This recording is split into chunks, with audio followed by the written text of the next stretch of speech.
અત્યારે મોટામાં મોટું જો હથિયાર હોય કોઈને આગળ વધવા માટેનું તો બીજું કઈ નથી, તમને ડિસિપ્લિનમાં રહ્યો. ડિસિપ્લિન નો અર્થ એવો નહીં કરો કે ભાઈ અદબ વાળીને બે હોવાનું, ઉભા રહી આમ ઉભું રહેવાનું, એને ડિસિપ્લિન એવું નથી કહેતો. ડિસિપ્લિન એટલે જે કઈ તમે કામ કરો એ સિસ્ટમેટિક દરરોજ કરો. એક દિવસ બહુ અતિ ઉત્સાહમાં આવીને તમે બહુ બધું કરી નાખો અને પછી પાછા ડીપ પડી જાય, એમ નહીં. Consistency is more important than the intensity. સાતત્યપૂર્ણ કામ કરવું એ તમારી તીવ્રતા કરતા વધારે સારું છે.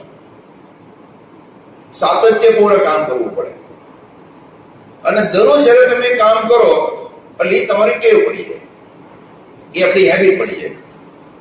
અને હેબિટ જયારે પડી જાય એટલે ઓટોમેટિક થઈ જાય. હું કહું છું ને આ કે મારે યાદ ન કરું, ઓટોમેટિક આ કામ થઈ જ છે.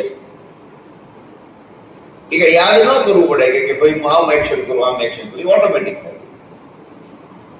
એ ટેવ તમારે પાડવી પડે અને એના માટે ટેવ પાડવા માટે રાહ જોવી પડે. પાણી આપણે ઢોળીએ તો ઢાળ ઉતરતા ઢાળ તરફ એની જોડે જતું રહેશે, પણ ચડાવવું હોય તો તમારે મહેનત જ કરવી પડે.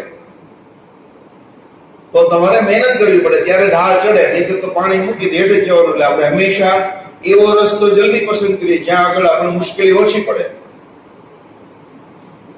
એવો રસ્તો અખત્યાર કરવામાં કઈ વાંધો નથી જ્યાં આપણે મુશ્કેલી હોય. આપણે એવો રસ્તો નથી અપનાવતા જ્યાં આપણે મુશ્કેલી વધારે પડે.